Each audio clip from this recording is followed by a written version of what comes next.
यहां यह बात ध्यान रखने की है कि वेद कहते हैं कि ईश्वर अजन्मा है। यहां हम ईश्वर की बात नहीं करेंगे, देवों के देव महादेव की बात करेंगे, जो सबसे ज्यादा ईश्वर तुल्य हैं। हिंदू धर्म मानता है कि ईश्वर ने कुछ भी नहीं बनाया, उसकी उपस्थिति से सब कुछ स्वतः ही बनता गया। ईश्वर समय और आकाश की तरह है, जिसके भीतर सब कुछ है, फिर भी वह सबसे बाहर है और उसके भीतर कुछ भी नहीं है। शिव से जुड़ी 12 गुप्त बातें जानिए। ब्रह्मा, विष्णु और शिव का जन्म एक रहस्य है। तीनों के जन्म की कथाएं वेद और पुराणों में अलग अलग हैं। उनके अलग अलग होने का कारण यह है कि जो शिव को मानते हैं वे शिव को ही केंद्र में रखकर अपना दर्शन गढ़ते हैं, और जो विष्णु को मानते हैं वे विष्णु को केंद्र में रखते हैं। लेकिन सभी पुराण इस बात पर तो सहमत हैं कि शिव ने ब्रह्मा के पुत्र दक्ष की पुत्री सती और विष्णु ने ब्रह्मा के पुत्र भृगु की पुत्री लक्ष्मी से विवाह किया था। ऐसे में सभी तरह की अलंकारिक और श्रृंगारिक कथाओं के रहस्य को समझना जरूरी है। अगले पन्ने पर भगवान शिव का जन्म कैसे हुआ।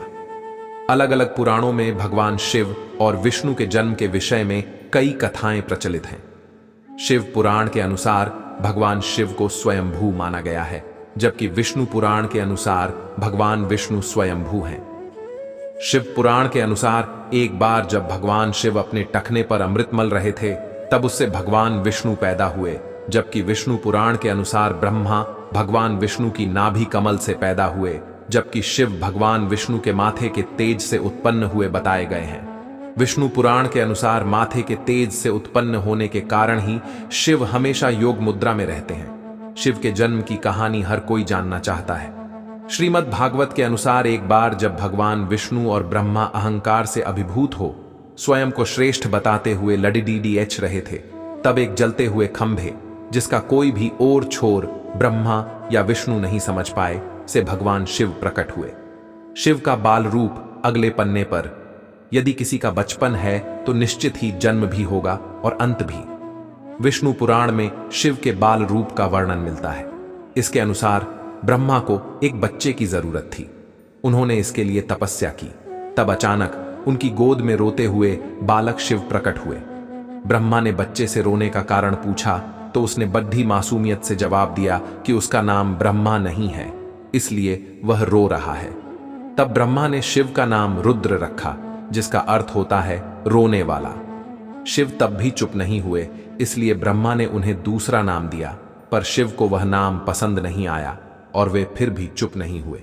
इस तरह शिव को चुप कराने के लिए ब्रह्मा ने 8 नाम दिए और शिव 8 नामों रुद्र, शर्व, भाव, उग्र, भीम, पशुपति, ईशान और महादेव से जाने गए।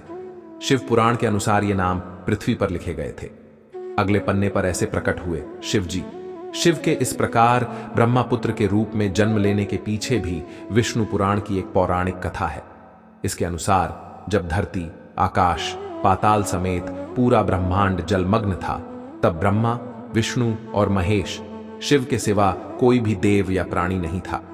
तब केवल विष्णु ही जल सतह पर अपने शेषनाग पर लेटे नजर आ रहे थे। तब उनकी नाभि से कमलनाल पर ब्रह्मा जी प्रकट हुए। ब्रह्मा विष्णु जब सृष्टि के संबंध में बातें कर रहे थे तो शिव जी प्रकट हुए। ब्रह्मा ने उन्हें पहचानने से इनकार कर दिया। तब शिव के रूठ जाने के भय से भगवान विष्णु ने दिव्य दृष्टि प्रदान कर ब्रह्मा को शिव की याद दिलाई। ब्रह्मा को अपनी गलती का एहसास हुआ और शिव से क्षमा मांगते हुए उन्होंने उनसे अपने पुत्र रूप में पैदा होने का आशीर्वाद मांगा। शिव ने ब्रह्मा की प्रार्थना स्वीकार करते हुए उन्हें यह आशीर्वाद प्रदान किया। कालांतर में विष्णु के कान के मैल से पैदा हुए मधुकैटभ राक्षसों के वध के बाद जब ब्रह्मा ने सृष्टि की रचना शुरू की तो उन्हें एक बच्चे की जरूरत पड़ ढी और तब उन्हें भगवान शिव का आशीर्वाद ध्यान आया।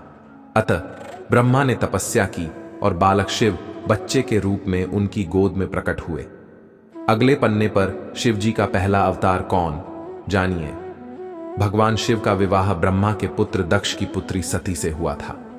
एक बार दक्ष ने एक विशाल यज्ञ का आयोजन किया, लेकिन उन्होंने शिव व सती को निमंत्रित नहीं किया।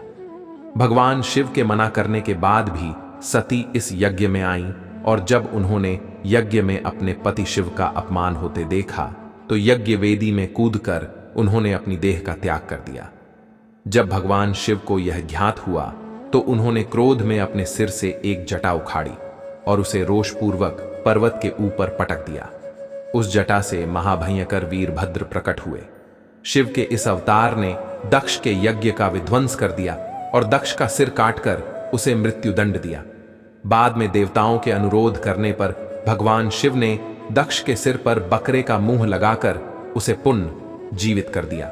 वीरभद्र के अलावा शिव के 18 और अवतार हुए हैं, जिनके नाम इस प्रकार हैं: पिप्पलाद, नंदी, भैरव, अश्वत्थामा, शर्भावतार, गृहपति, दुर्वासा, हनुमान, वृषभ, यतिनाथ, कृष्ण दर्शन, अवधूत, भिक्षुवर्य, सुरेश्वर, किरात, सुनट नर्तक, ब्रह्मचारी और यक्ष।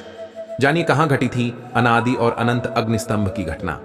इस संदर्भ में एक कथा है कि एक बार ब्रह्मा और विष्णु में श्रेष्ठता को लेकर विवाद होने लगा। दोनों निर्णय के लिए भगवान शिव के पास गए। विवाद का हल निकालने के लिए भगवान शिव साकार से निराकार रूप में प्रकट हुए। शिव का निराकार रूप अग्निस्तंभ के रूप में नजर आ रहा था। ब्रह्मा और विष्णु दोनों इसके आदि और अंत का पता लगाने के लिए चल पड़े। कई युग बीत गए, लेकिन इसके आदि और अंत का पता नहीं लगा।